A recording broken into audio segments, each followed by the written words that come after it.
Hey guys, I'm Kate. And I'm Jen. And we are hanging out with Brian Moran. Hey Brian, how are you?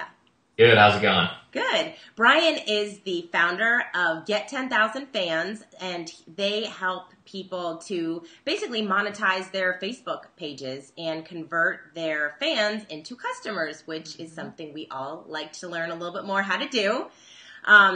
Obviously, we could talk about a lot of different things when it comes to Facebook, from how to create your timeline to how to create the most effective fan page, all that kind of stuff. But today we're talking about how to get your first 1,000 fans. You've set up your page, you're all excited, you have a lot of things going on, you're posting all these status updates, nobody's commenting, and no one's on your page.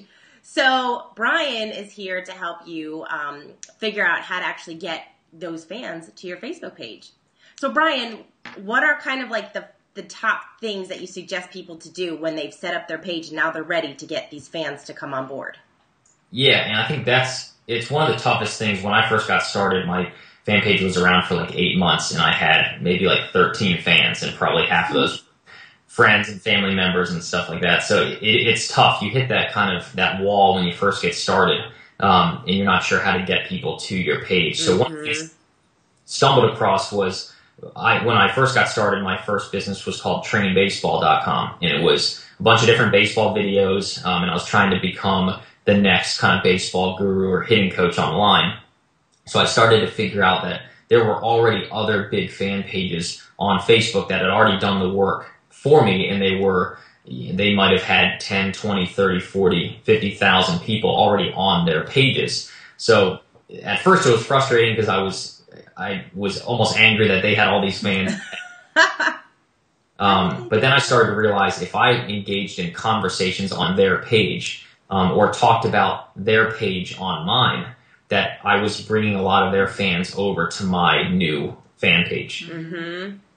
And so there are two ways to do it. Number one is just commenting on their fan page. So go over, it's just like commenting on blogs. I would go over to their fan pages and I would, leave comments and kind of talk with their people or talk with the admin of their page. And obviously everything was positive. I'm never going to go in there and be negative, because it's not going to do very well for you. But I would just kind of, contribute content. I might post videos or, do things that are constructive for that other business owner. And just leave a good impression. And by nature, a lot of their people would see the comments that I was leaving, and they'd manage to kind of merge their way over onto my page. And it really did some pretty cool things on our Training Baseball page. And then we do the same thing with our other businesses that we have now. The other thing that I thought was pretty cool was, instead of going onto their fan page and commenting, I would talk about their fan page to my followers. And what you can do, it's a strategy called at tagging. And if you're posting a status update on Facebook, it's just like on your personal profile. If I'm talking about one of my friends, let's say my friend's name's John, and I'm talking about him in my personal profile, and I start typing his name, Facebook will automatically pull him up and let me tag him so that he knows I'm talking about him. Mm-hmm. That shows up on his timeline. He sees it, all his friends see it, and it's the same philosophy on fan pages. When you start talking about other fan pages, it pops up if you use the @ symbol. So let's say I'm on my Train Baseball page and I want to @ tag ESPN. If I use the @ symbol and then start writing the word ESPN, that's going to pop up and let me tag them. And what it's going to do is it's going to put my status update and let the ESPN fan page know that I'm talking about them. And it's going to tell all of their fans. And they have millions of fans. So it's almost like putting a free advertisement up in front of millions or thousands of people for free. And we did a lot of that with our baseball business. And that's how we got to our 10,000 fans, which is on the birth of that next business. So it was huge. I mean, we didn't have to worry about paying for ads. It took a few minutes a day to go on and engage in a conversation on their page or talk about them on our page. And it was all positive. I built some relationships with some of the biggest guys in the baseball world because of that. When we started getting traction on our own page. And once we got to that first 1,000 fans, then the whole thing just started to snowball. Their friends started seeing the more comments we got on our page, and the whole thing just kind of took off. And then that's when we got to that 10,000 fan mark, and it only took I think 65 or 70 days to do it. Oh my God, 75 days to get 10,000 fans? Yeah, and that was starting from zero. Awesome. Cool thing. We do it a lot faster now, but we're not starting from zero. So Right. Yeah, but a lot of these businesses are starting from zero, so it's nice to hear these success stories for them. And when you talk about the businesses that you started commenting on, how do you suggest people go about finding them?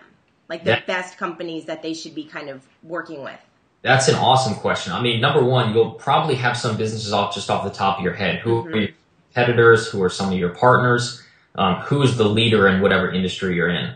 And then obviously you can just go probably to their websites. They probably have links to their Facebook pages, so you can go and check them out. The other really cool trick is if you log on to Facebook, at the top, there's that Facebook search bar. And a lot of people think that you can just search for people, but you can search for fan pages. So one of the things I did in the baseball world is I went up to the Facebook search bar, put in the word baseball, and then I filtered that result by, I told Facebook to just show me all of the fan pages. So it gave me this list of, I think it was 3,500 different fan pages across Facebook that all are in the baseball world or have the word baseball in their title. And so that was like a gold mine for me. I just found thousands of fan pages that I could go target and talk about and engage with and bring all their fans back to my page. So that's it's a neat trick to go use Facebook's own search and go find all those different fan pages that you need. Very good Very tip. nice. Very cool. And you're engaging with them and providing value in your knowledge and sharing your knowledge and obviously generating interest for them to come visit you.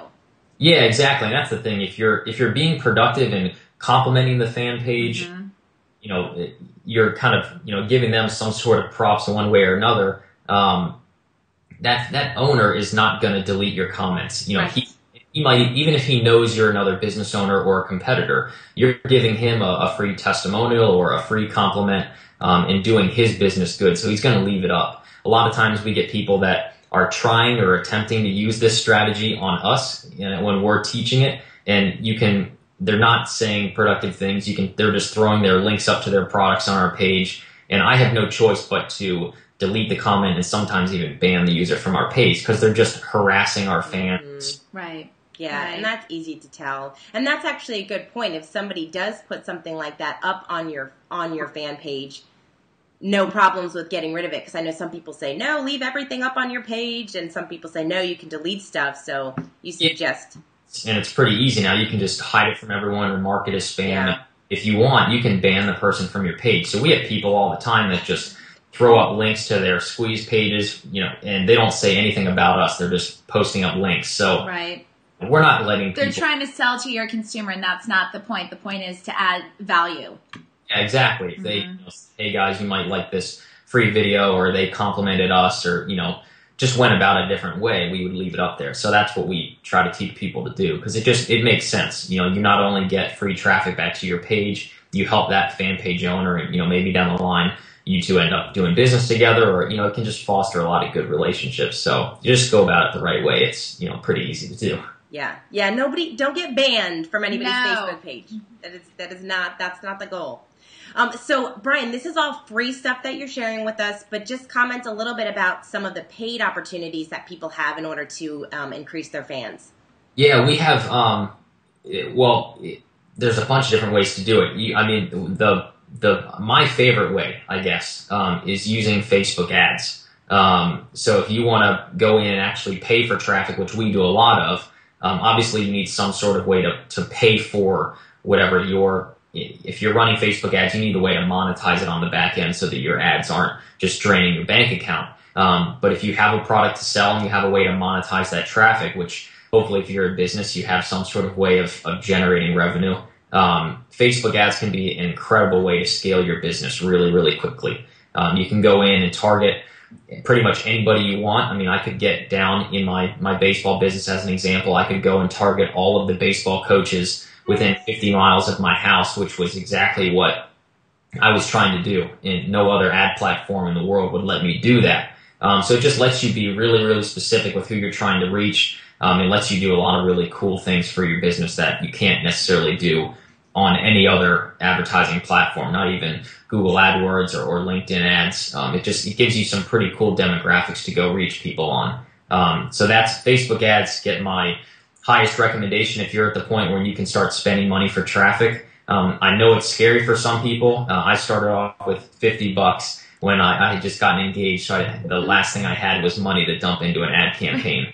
And it didn't go over well at first. I lost that first $50 pretty fast, and then sort of figured out how to make it all work. And that's one of the biggest reasons that our business has become as big as it is solely because of Facebook ads and the amount of traffic that we can drive to our fan page and create a list of leads and sell our products to them.